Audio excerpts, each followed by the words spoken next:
CP3 gusto ni Redick sa Lakers, best option kay D'Lo at Porzingis babalik sa finals. So parang ngasunang balita mga idol patungkol sa Boston Celtics.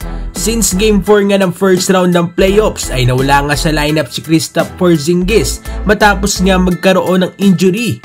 Hindi nakabalik si Porzingis sa Celtics sa dumaan na semis at conference finals. Pero kahit na wala nga si Porzingis ay nagawa pa nga rin ng Boston Celtics na makatungtong nga muli sa NBA Finals. At ngayon ay nag-aantay na nga lang na mananalo sa serye nga ng Wolves at Mavericks.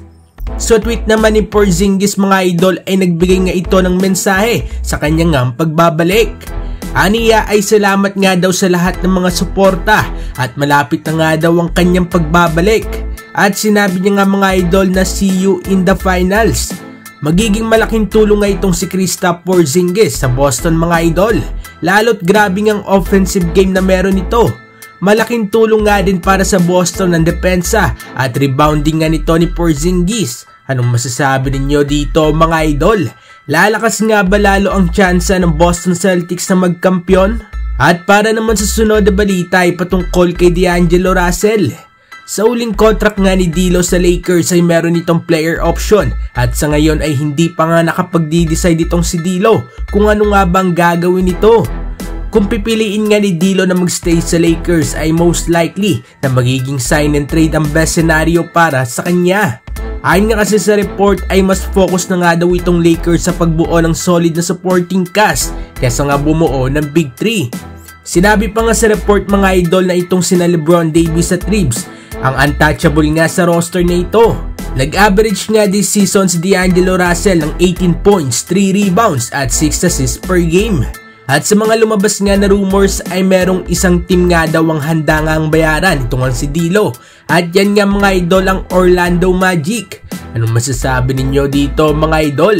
Ano nga ba ang dapat gawin ng Lakers dito nga kay D'Angelo Russell? At para naman sa uling balita ay patungkol sa Los Angeles Lakers. Sa isang TV hosting nga ni JJ Redick na mukhang soon to be head coach ng Lakers ay meron nga itong nabanggit. Aniya kung magiging available nga daw sa free agency market si Chris Paul ay gusto nga daw niya na makita itong si CP3 sa kapunan nga ng Los Angeles Lakers. Gusto nga daw niya ang playing style ni CP3 at gusto niya nga makita ang pamatay na pick and roll play nito kasama sina LeBron at AD.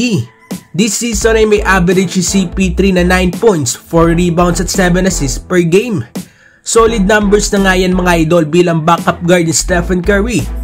Madadala nga ni CP3 sa Lakers ang kanyang experience at solid nga ng mga playmaking at siguradong mas papabor dito kay Anthony Davis.